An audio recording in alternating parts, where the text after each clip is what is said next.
Welcome my dear rockers. आज हम देखने वाले हैं एक फेमस कोरियन शो के एपिसोड 1 से 5 को। इस शो का नाम है 20 योर लाइफ ऑन। ये कहानी है कॉलेज में पढ़ने वाली 4 टीनेजर लड़कियों की जो अगले साल ग्रेजुएट होने वाली है। इस समय इन चारों को अपने करियर, दोस्ती और प्यार इनको लेकर बहुत सारी मुश्किलों का सामना करना पड़ता है। अब देखते हैं क्या इन्हें अपने करियर में प्यार और जीत हासिल होती है और क्या इनकी दोस्ती पर कुछ इफेक्ट भी पड़ता है या नहीं। तो एपिसोड की शुरुआत में हम देखते हैं कि जियांग नाम की ये लड़की ब्रेकफास्ट लेकर आती है। उसे अपनी दोस्त शूटो को देकर वॉशरूम चली जाती है। जब शूटो और जियाबाओ ब्रेकफास्ट कर रहे होते हैं तो वॉशरूम से जियांग की चिल्लाने की आवाज आती है। देखने पर पता चलता है कि उसने गलती से अपना फोन पानी में गिरा दिया है। अब वो इस फोन को देखते हुए बहुत रोती है क्योंकि नया फोन अफोर्ड करना उसके लिए बहुत मुश्किल है। जैसे तैसे वो फोन को सुखाकर ऑन कर ही लेती है, फिर सूट पहनकर ऑफिस जाती है। ऑफिस के बाहर उसे अपना एक एक्स बॉयफ्रेंड डाउचन मिलता है जो उसे कोरिया के पॉपुलर ऐप वीचैट पर ऐड करता है ताकि वो वहाँ आराम से बात कर पाए। फिर डाउचन जियांग से उसके फोन के बारे में पूछता है जो कि एप्पल का बहुत ही पुराना मॉडल था। जियांग झूठ कहती नहीं, मेरा फोन 14 प्रो है और वो ऑफिस में रखा हुआ है। इतने सालों के बाद पहली नजर में अपने एक्स बॉयफ्रेंड के सामने पुराने फोन की वजह से जियांग का इंप्रेशन खराब हो जाता है। इसलिए वो उदास हो जाती है कि यार उसके सामने बेइज्जती हो गई क्योंकि उसका एक्स बॉयफ्रेंड जानता है कि उसके पास पुराना ही मॉडल था। खैर जब वो अपने दोस्तों के पास बैठी होती है तभी डाउचन का मैसेज आता है। वो उसे स्कूल रियूनियन पार्टी के लिए इनवाइट करता है। अब ये देखकर जियांग खुश हो जाती है कि एक और बार मिलने का मौका मिलेगा। यहाँ जियाबाओ को खाना और टीवी एक्टर्स बहुत ही ज्यादा पसंद होते हैं, इसलिए जियांग उसे सजेस्ट करती है तुम्हें फिल्म इंडस्ट्री के लिए इंटरव्यू देना चाहिए। अगले दिन जियाबाओ जब इंटरव्यू देने के लिए जाती है तो उसे जियाओबिंग नाम की एक लड़की मिलती है जिसके पास उसके पसंद के एक्टर यूली की फोटो होती है। पूछने पर जियाओबिंग बताती है कि मैं यूली की बहुत ही बड़ी फैन हूँ। ये सुनकर जियाबाओ उसे यूली की प्रीमियम की चेन गिफ्ट देती है और जियाओबिंग उसे लंच के लिए इनवाइट करती है। लंच के बाद बिल देने के समय जियाओबिंग बाथरूम जाने का बहाना करती है ताकि उसे बिल न देना पड़े, लेकिन जियाबाओ उसे रोककर अपने कार्ड से बिल पे कर देती है। इधर जियांग को नए फोन लेने के लिए कुछ पैसे कम पड़ रहे होते हैं, इसलिए वो अपने पास के रूम में रहने वाली एक लड़की वैंग के पास जाती है क्योंकि जियांग ने कुछ समय पहले उसको पैसे दिए थे।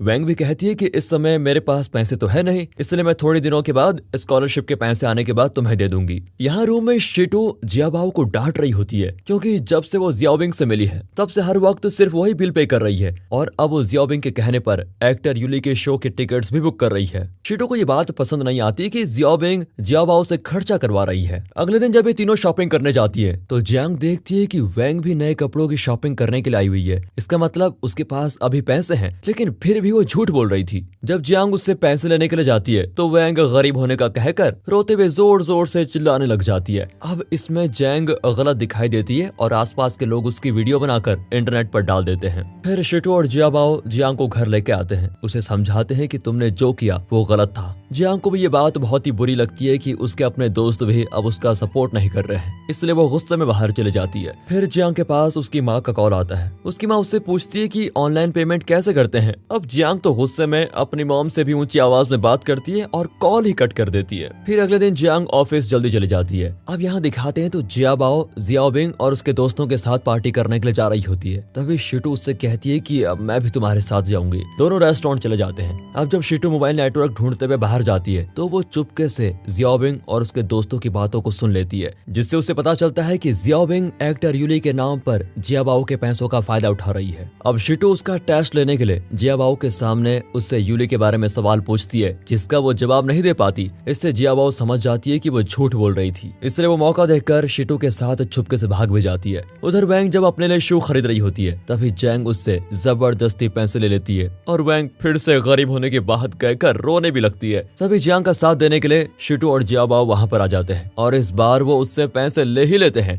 दूसरी तरफ पार्टी में जब बिल देने का समय आता है तो जियाओबिंग को बिल भरना पड़ता है। अब अगले दिन होने वाली रियूनियन पार्टी में जाकर एक्स बॉयफ्रेंड को इम्प्रेस करने के लिए जियांग नया मोबाइल लेने के लिए जाती है, लेकिन बिना फोन लिए ही अपने दोस्तों के पास आकर डिनर करने लग जाती है। इसी बीच कॉल पर जियांग अपनी मॉम को खुशी खुशी ऑनलाइन पेमेंट कैसा करना है ये सिखाती है। बाद में डिनर का बिल भी वो देती है। इसके बाद जब तीनों हॉस्टल आते हैं तो अपनी चौथी रूममेट लियांग शॉन्ग को देखकर बड़े शॉक्ड होते हैं। ये तीनों लियांग से डरते हैं और उसके कहने पर हर रात बाद 10:30 बजे पर लाइट बंद कर देते हैं। अगले दिन जियांग ऑफिस में हमेशा की तरह अपनी डायरेक्टर मिसेस ये को चाय देने के लिए जाती है। तब उससे पता चलता है कि उनकी जगह अब नए डायरेक्टर आ गए हैं जिनका नाम गुओ है। फिर रात में जियांग शिटो को बताती है कि मुझे ऑनलाइन डेटिंग के ऊपर एक रिसर्च करने का काम मिला है। शिटो उसे डेटिंग एप्स के थ्रू ब्लाइंड डेट पर जाने की एडवाइस देती है। रात भर डेटिंग ऐप पर ढूंढने के बाद सनशाइन बॉय के नाम से एक यूजर उसे डेट करने के लिए इनवाइट करता है, इसलिए वो सुबह जल्दी तैयार होकर बाहर आ जाती है, जहाँ वो शिटू और जियाबाओ देखते हैं कि लियांग को उसका बॉयफ्रेंड एक महंगी कार देने के लिए आया है। इसके बाद देखते देखते लियांग अपने बॉयफ्रेंड चैन जुओ से बहुत ही नाराज हो जाती है क्योंकि वो बहुत ज्यादा सिगरेट भी पीता है। अब चैन उसे समझाने की कोशिश करता है और कहता है देखो आज के बाद मैं कभी भी सिगरेट को हाथ नहीं लगाऊंगा। उसके बार बार मनाने के बाद भी जब लियांग नहीं मानती तो आखिर में चैन उसे एक बहुत महंगा और डिजाइनर सूट गिफ्ट देता है जिसे वो दूसरी कंट्री से लाया है। इस सूट को देखकर लियांग खुश हो जाती है। अब दूसरी तरफ जियांग सनशाइन बॉय के भेजे हुए एड्रेस पर जाती है। तब उसे पता चलता है कि सनशाइन बॉय उसी ऑफिस में काम करता है जहां पर वो काम करती है। अब लंच का समय हो गया है, इसलिए सनशाइन बॉय उसे मैसेज करके एक रेस्टोरेंट में बुलाता है। रेस्टोरेंट में जाने पर जियांग को अंधेरे में बहुत ही अजीब वाइब आती है, इसलिए वो लाइट ऑन करने के लिए जाती है कि तभी कोई उसकी कमर को पकड़ लेता है, लेकिन जियान सीधे उसके मेन पार्ट पर जोर से लात मार देती है और जब वो पीछे मुड़कर देखती है तब उसे पता चलता है कि वो सनशाइन बॉय कोई और नहीं बल्कि उसका डायरेक्टर मिस्टर गुओ है। अब इस इंसिडेंट के बारे में जियांग अपने दोस्तों को बताती है तो वो उसे डायरेक्टर के खिलाफ कंप्लेंट करने के लिए कहते हैं, लेकिन जियांग कहती है कि मैं इस बात का फायदा उठाकर कंपनी में एज अ परमानेंट वर्कर बन सकती हूँ। अगले दिन जियांग इस बारे में मिस्टर गुओ से बात करती है। तब वो कहता है कि जब तक तुम अपना मुंह बंद रखोगी तब तक तुम्हें ऑफिस में नई अपॉर्चुनिटी मिलती रहेगी। जियांग भी वादा करती है कि मैं किसी को इस बारे में कुछ नहीं बताऊंगी। मिस्टर गुओ उसे अगले दिन अपने साथ एक बहुत बड़ी मीटिंग में आने के लिए इनवाइट करता है और उसके लिए उसे कुछ रिपोर्ट्स बनाने का काम सौंपता है। जियांग यहाँ हॉस्टल जाने पर देखती है कि उसके पास मीटिंग में पहनने के लिए कोई अच्छा सूट नहीं है, इसलिए जियाबाओ उसे अपना सूट दे देती है। तभी वहाँ पर लैंग आती है और वो जियाबाओ के कपड़ों का मजाक बनाती है कि छी तुम्हारे कपड़े कितने भद्दे हैं। जियांग भी कह देती है कि तुम तो अपने बॉयफ्रेंड के पैसों पर कपड़े लेती हो, लेकिन जियाबाओ अपने फादर के पैसों से खर्चा करती है। लियांग भी कह देती है कि मेरे बॉयफ्रेंड के पास बहुत पैसे हैं और उसे मुझ पर पैसा खर्चा करना पसंद है, इसमें गलती क्या है। जियांग कहती है कि भले ही आज वो तुम्हें पसंद करता है लेकिन कल वो तुमसे भी सुंदर लड़की के लिए तुम्हें छोड़ सकता है। अब अगले दिन जियांग मिस्टर गाओ की रिपोर्ट पढ़ने के बाद बातों ही बातों में अपने कलीग से कहती है मिस्टर गाओ ने अनपढ़ों की तरह रिपोर्ट बनाई है, और इस बात को मिस्टर गुओ पीछे खड़ा होकर सुन लेता है, इसलिए वो जियांग को मीटिंग में आने तो देता है लेकिन उसे प्रेजेंटेशन देने से मना कर देता है। मीटिंग में दूसरी कंपनी का आदमी अपने मोबाइल में वो डेटिंग ऐप ओपन करता है। तब उसे लोकेशन से पता चलता है कि सनशाइन बॉय नाम का एक यूजर ठीक उसके पास में बैठा हुआ है और उसकी उम्र 35 साल है। इस मीटिंग में मिस्टर गुओ एक लौता शख्स है जिसकी उम्र 35 साल है, इसलिए सभी उसके ऊपर शक करने लग जाते हैं। लेकिन तभी जियांग खड़े होकर कहती है कि ये अकाउंट मेरा है जो मैंने रिसर्च करने के लिए बनाया था। इससे मिस्टर गो सबके सामने अपनी बेइज्जती कराने से बच जाते हैं और वो जियांग की इस बात से खुश होकर उसे कंपनी में परमानेंट प्लेस दे देते हैं। इधर लियांग को दिखाते हैं जो चैन से वही सवाल पूछती है कि अगर तुम्हें मुझसे दूसरी सुंदर लड़की दिख गई तो क्या तुम मुझे उसके लिए छोड़ दोगे।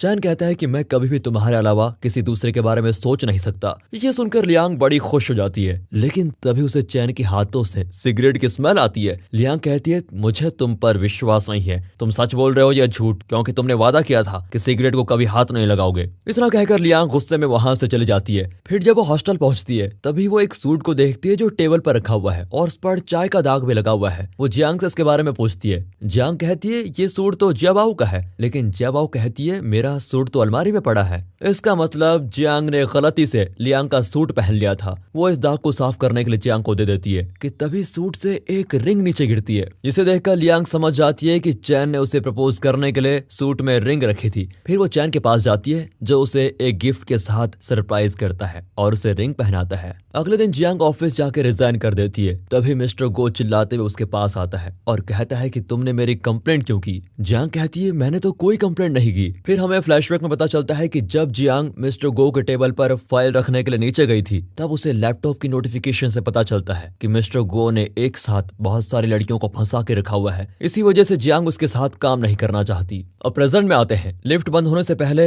जियांग मिस्टर गोह से कहती है कि मैंने आपकी कंप्लेंट नहीं की, बल्कि मैंने तो सिर्फ आपकी वाइफ को इसके बारे में बताया था। शायद उन्होंने ही आपकी कंप्लेंट की होगी। रात को जब जियांग हॉस्टल जा रही होती है तभी वो लियांग के बॉयफ्रेंड को किसी और लड़की के साथ देखती है और तुरंत दोनों की फोटो भी खींच लेती है। अगली सुबह तीनों इस बारे में बातचीत करके डिसाइड करते हैं कि वो ये बात लियांग को नहीं बताएंगे। फिर तीनों जियाबाओ के छोटे भाई ड्वेन जेनेऊ का तलवारबाजी का मैच देखने जाते हैं, जिसमें वो जीत जाता है और बढ़िया तलवारबाजी करने की वजह से उसे नेशनल टीम में शामिल कर लिया जाता है। फिर जब वो हॉस्टल आते हैं तो देखते हैं लियांग अपना सामान लेकर वहां से जा रही है, इसलिए वो उसे रोककर आखिरी बार अपने साथ लंच करने के लिए इनवाइट करते हैं। लंच के समय लियांग की उन तीनों के साथ अपने बॉयफ्रेंड चैन को लेकर बहस हो जाती है, यहाँ तक कि वो उन तीनों को बहुत बुरा भला भी कहती है। लियांग की बातें सुनकर जियांग से रहा नहीं जाता और वो उसे वो फोटो दिखाई देती है जो उसने खींची थी, जिससे लियांग को लगता है बहुत बड़ा झटका। इसके बाद जब लियांग चैन के साथ होती है तब वो फोटो दिखाकर उसे इसके बारे में पूछती है। इस पर वो कहता है कि मेरे डैड ने मेरी शादी से पहले इस लड़की के साथ मेरी शादी फिक्स की थी, इसलिए मुझे इससे मिलना पड़ता है, लेकिन मैं बहुत ही जल्दी ये सब सही कर दूंगा। हालांकि लियान उसकी बातों को मानने को तैयार नहीं होती। तब चैन गुस्से में कहता है कि अगर मैं नहीं होता तो तुम किस हाल में जी रही होती सोचो, आज तुम मेरी वजह से इतनी ऐश कर रही हो। ये सुनकर लियांग को गुस्सा आता है और वो रिंग को गाड़ी में रखकर चली जाती है। अगले दिन जियांग को पुलिंग कैपिटल नाम की एक बहुत ही बड़ी फाइनेंस कंपनी से इंटरव्यू के लिए इन्विटेशन आता है। वो वहां जाती है तो कंपनी के बाहर एक आदमी को सामने खड़ी हुई देखती है, जो सामने खड़ी हुई वेंडी नाम की लड़की की फोटो खींच रहा है, लेकिन जियान उसको पकड़कर जमकर डांट लगाती है कि क्या बदतमीजी कर रहे हो। फिर जब वो इंटरव्यू देने के लिए अंदर जाती है तो देखती है कि वहाँ वही आदमी इंटरव्यू ले रहा है जिसे उसने डांटा था।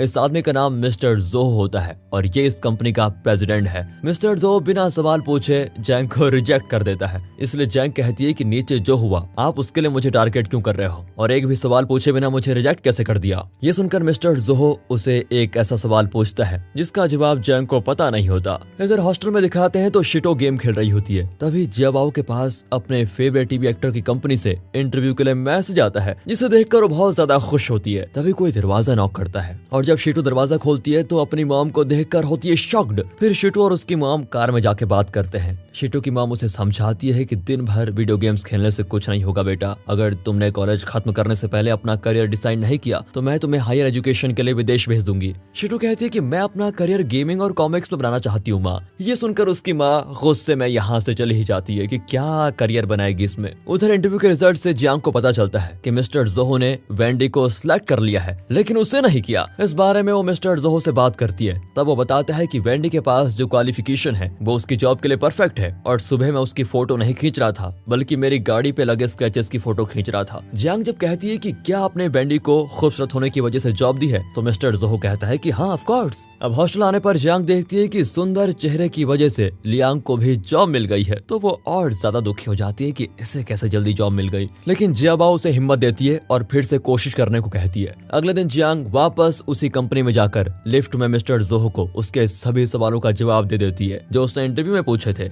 और फिर इन जवाब को सुनकर मिस्टर जोहो इम्प्रेस भी हो जाता है। फिर जब जियांग जियाबाओ और शिटो के साथ होती है तो वो कहती है कि तुम दोनों तो अपनी फैमिली बिजनेस को ज्वाइन कर सकती हो, लेकिन मेरे पास तो पैसा कमाने के लिए यही नौकरी है जो चली गई है। इतना कहने के बाद उसके पास कॉल आता है और उसे पता चलता है कि मिस्टर जोहो की कंपनी में वो सिलेक्ट हो गई है। दूसरी तरफ जो लड़की चैन के साथ थी उससे बात करने पर लियांग को पता चलता है कि चैन और उसकी एंगेजमेंट हो चुकी है। ये जाने के बाद तो बहुत ज्यादा दुखी हो जाती है। रात में जब वो तीनों हॉस्टल आते हैं तो देखते हैं कि रूम में चारों तरफ शराब की बोतलें पड़ी हुई है। लियांग नशे में धुत है। शिटो इस सब की फोटो लेना चाहती है लेकिन जियांग मना कर देती है। फिर लियांग उन तीनों को उस लड़की की फोटो दिखाकर पूरी बात बताती है और बोलते हुए नशे में सो ही जाती है। अगली सुबह जब वो लियांग से कल रात के बारे में पूछते हैं तो वो कहती है कि मैंने तो शराब नहीं पी थी, लेकिन हो सकता है तुम लोगों ने कोई सपना देखा होगा। अब जियांग सोचती है कि अगर कल हमने फोटो ले ली होती तो हमारे पास प्रूफ हो सकता था। इसके बाद लियांग के पास वेडिंग ड्रेस डिजाइनर का कॉल आता है और वो आज ड्रेस पिकअप करने के लिए कहते हैं। अब लियांग के जाने के बाद जियाबाओ जियांग से कॉलेज जाकर अपने भाई के साथ क्लास अटेंड करने की रिक्वेस्ट करती है, क्योंकि जियाबाओ ने आज एक बड़े होटल में मीट बॉल्स खाने का प्लान बनाया है। अब जियांग जियाबाओ की जगह उसके भाई जेन्यू के साथ कॉलेज जाती है। वहीं इधर लियांग को वेडिंग ड्रेस चेक करते समय चैन के साथ बिताए हुए दिन याद आने लग जाते हैं। लियांग ड्रेस की पेमेंट करने वाली होती है कि तभी उसके पास एक कॉल आता है और वो बात करने लग जाती है। अब वो वापस आती है तो देखती है चैन और उसकी गर्लफ्रेंड वहाँ वेडिंग ड्रेस लेने के लिए आए हुए हैं। लियांग छुप कर उन दोनों की बातें सुन लेती है। चैन अपनी गर्लफ्रेंड से वही बातें करता है जो उसने कभी लियांग को कही थी। इसे सुनकर वो बहुत इमोशनल हो जाती है। चैन के जाने के बाद ड्रेस ड्रेस का पेमेंट करके वो वापस आ जाती है। पहले तो वो रास्ते में ड्रेस को फेंक देती है, लेकिन फिर उसे वापस ले लेती है। उधर जियांग कॉलेज में जेन्यू के दोस्तों को उसके बचपन के झूठे किस्से सुनाती है, जिसे सुनकर उसके दोस्त जेन्यू पर बहुत ज्यादा हंसते हैं। ये बात पीछे से जेन्यू भी सुन लेता है और जियांग को सबक सिखाने के लिए अपने दोस्तों के साथ वो लंच पे लेके आता है। दूसरी तरफ जियाबाओ जब मीट बॉल्स खाने के लिए रेस्टोरेंट में जाती है तो टेबल न मिलने की वजह से बड़ी उदास हो जाती है। लेकिन तभी जियोंगजू नाम का लड़का खाने के लिए जियाबाओ का प्यार देखते हुए उसके साथ अपने मीट बॉल्स शेयर करता है। उसके बाद तो जियाबाओ उसके हिस्से के मीट बॉल्स भी खा लेती है, इसलिए जियोंगजू उसे अपने साथ कहीं लेके जाता है। उधर जेन्यू जियांग को बड़ी बहन कहकर जबरदस्ती लंच का पेमेंट उसी से करवाता है, जिससे वो गुस्सा हो जाती है क्योंकि उसने ये पैसे नए शू लेने के लिए जमा किए हुए थे। जैसे जेन्यू के दोस्त चले जाते हैं, जियांग उसे गुस्से में मारती भी है। यहाँ शिटो जब अपनी गेमिंग टीम के साथ मैच खेलने के लिए जाती है तब वहाँ उनकी टीम में एक नया मेंबर आता है जिसका नाम टिडू है। शिटो और टिडू की सारी चीजें एक दूसरे से मैच भी करती हैं, नाम भी, जैसे कि वो दोनों एक ही कॉलेज में पढ़ते हैं, उनकी क्लास भी सेम है, यहाँ तक कि उन दोनों का मोबाइल कवर भी एक जैसा होता है। अब यहाँ जियांग और जेन्यू शू लेने के लिए जाते हैं तो पैसे कम होने के कारण जियांग अपना मनपसंद शू नहीं ले पाती, फिर उसे एक सस्ता शू लेना पड़ता है। इधर जियाबाओ को जियोंगजू अपने रेस्टोरेंट में लेके जाता है, फिर उसे अपने हाथों से मीट बॉल्स बनाकर खिलाता है। दरअसल जियोंगजू को भी जियाबाओ की तरह खाना बहुत ज्यादा पसंद है और वो एक प्रोफेशनल कुक बनना चाहता है, इसलिए वो जब भी फ्री होता है तो इस रेस्टोरेंट में आकर खाना बनाने में लोगों की हेल्प करता है। दोनों की पसंद एक जैसी है, इसलिए वो एक दूसरे की कंपनी को काफी एंजॉय करते हैं। यहाँ शिटो हॉस्टल जा रही होती है, तभी उसके पास टिडू का मैसेज आता है। वो कहता है क्यों ना हम गेम खेलने के साथ साथ एक दूसरे के स्टडी पार्टनर बन जाए ताकि फाइनल एग्जाम को पास करना आसान हो जाए। शिटो उसके साथ स्टडी करने के लिए तैयार हो जाती है। फिर वो जियांग के साथ जियाबाओ के पास जाती है, जहाँ जियाबाओ उन दोनों को अपने नए दोस्त जियोंगजू से इंट्रोड्यूस करवाती है। वो चारों बात कर ही रहे होते हैं कि तभी जियाबाओ को कॉल से पता चलता है उसके फेवरेट एक्टर की कंपनी में फाइनली उसकी जॉब लग गई है। वो सभी इसी खुशी में सेलिब्रेट करते हैं। दूसरी ओर यहाँ लियांग हॉस्टल आती है। वो देखती है कि चैन ने उसके सामान से भरे हुए 2 बैग वापस भेज दिए हैं। वो उन बैग को ले जाने की कोशिश करती है, लेकिन बैग भारी होने की वजह से उसका सामान वहीं गिर जाता है और उसमें चैन और उसकी फोटो भी बाहर आती है। फोटो को देखकर उसे बहुत ज्यादा गुस्सा आता है और वो सारा सामान डस्टबिन के पास रखकर हॉस्टल आ जाती है। अगले दिन जियाबाओ, जियांग और लियांग तीनों अपने अपने काम पर चले जाते हैं और शिटो बिना काम के घर पर ही बैठी होती है। फिर ऑफिस में अपने नए कलीग से इंट्रोडक्शन के समय जियांग बहुत ही इंसल्टिंग फील करती है क्योंकि उसके सभी कलीग्स बड़े बड़े फाइनेंस कॉलेज में पढ़े हुए हैं और वो एक छोटे से कॉलेज से पास आउट हुई है। फिर पुलिंग कैपिटल की सीईओ यांग जियोरोंग उन सभी को ऑफिस का काम बताती है। दूसरी तरफ जियाबाओ ऑफिस में प्रेसिडेंट क्वेन से मिलती है और अपने टेबल पर काम करने लग जाती है। उधर कॉलेज में 4 सालों में पहली बार जाने पर शिटो भूल जाती है कि उसकी क्लास कौन सी है और वो किसी दूसरी क्लास में चली जाती है, लेकिन टिडो उसे मैसेज करके सही जगह बुला लेता है। दोनों पढ़ाई शुरू करने से पहले गेम भी खेलने लग जाते हैं। वहीं पुलिंग कैपिटल में सीईओ लॉटरी सिस्टम से उन सभी को अलग अलग टीम में डिवाइड करती है। जियांग के पास सबसे अच्छी टीम की लॉटरी टिकट आती है, लेकिन जब उसका कलीग रिक्वेस्ट करता है तो वो उसके साथ लॉटरी टिकट को एक्सचेंज कर लेती है। लियांग को ऑफिस में एचआर डांटती है क्योंकि उसने सही तरह से रिपोर्ट नहीं बनाई होती है। वो उसे दोबारा रिपोर्ट बनाने के लिए कहती है। लियांग को फिर उसकी कलीग समझाती है कि तुम इतनी खूबसूरत हो, इसलिए तुम्हें नौकरी करने की जगह सोशल मीडिया पर चल रहे ब्यूटी ब्लॉगर के कंपटीशन में हिस्सा लेना चाहिए। अपने कलीग की बात मानकर लियांग वीडियो शूट करने के लिए एक कैफे में चली जाती है। उधर जियांग और उसकी टीम को मिलकर एक प्रेजेंटेशन तैयार करनी होती है और ये भी डिसाइड करना होता है कि ग्रुप का लीडर कौन होगा।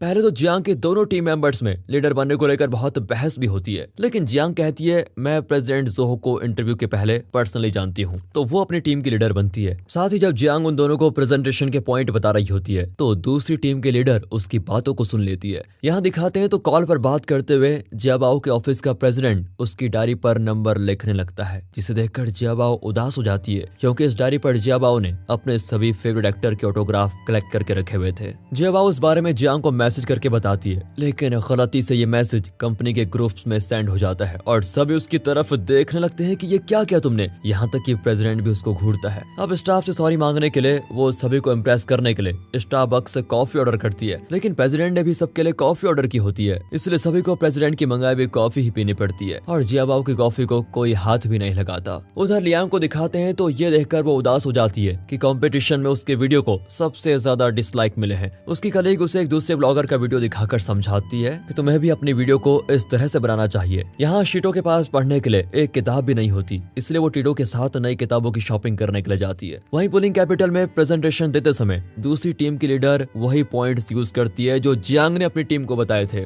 जियांग की टीम का प्रेजेंटेशन थोड़ी देर बाद होने वाला होता है, इसलिए उनको नए पॉइंट्स ऐड करने पड़ते हैं। दूसरी तरफ दिखाते हैं तो शॉपिंग करके वापस आते समय शीटू जिस बस में होती है उस बस में लियांग भी होती है और वो अपना वीडियो शूट कर रही होती है। तभी वो देखती है कि एक अनजान लड़का शीटो के प्राइवेट पार्ट्स को टच कर रहा है, इसलिए वो शीटो का साथ देते हुए उस लड़के को सबक सिखाने का फैसला करती है और पुलिस को कॉल कर देती है। साथ ही वीडियो के प्रूफ से पुलिस उसे अरेस्ट भी कर लेती है। शीटो उसे मदद के लिए थैंक कहती है। उधर पुलिंग कैपिटल में जियांग एन मौके पर प्रेजेंटेशन तैयार कर लेती है और फिर उसके की पॉइंट्स को देखने के बाद जियांग के ग्रुप को इस प्रेजेंटेशन की विनर अनाउंस कर दिया जाता है। इससे जियांग और उसकी टीम बहुत ज्यादा खुश हो जाती है। फिर रात में चारों अपने काम से आकर एक साथ डिनर करते हैं। शीटो को लियांग की केयर करता हुआ देखकर जियांग और जियाबाओ बिल्कुल हैरान हो जाते हैं। शीटो उन्हें बस में हुए इंसिडेंट के बारे में नहीं बताती। फिर सभी बात करते हुए डिनर एंजॉय करते हैं। और दोस्तों, इसी के साथ ये पहले 5 एपिसोड खत्म होते हैं। लेकिन जाने से पहले कमेंट करके जरूर बताना कि शीटो की लियांग के साथ दोस्ती होने लगी है। क्या वैसी जियांग और जियाबाओ के साथ उसकी दोस्ती होगी या नहीं, ये तो आगे पता चलेगा। और अगर आपको वीडियो अच्छी लगी हो तो हमारे दूसरे चैनल मूवीज वेदर को भी सपोर्ट कीजिए, उसे सब्सक्राइब करें। वहां पर हम आपको फिल्म इंडस्ट्री से जुड़े हुए यूनिक कंटेंट को देने वाले हैं। बाकी मिलते हैं अगली वीडियो में, तब तक के लिए गुड बाय, अपना ख्याल रखिए एंड फाइनली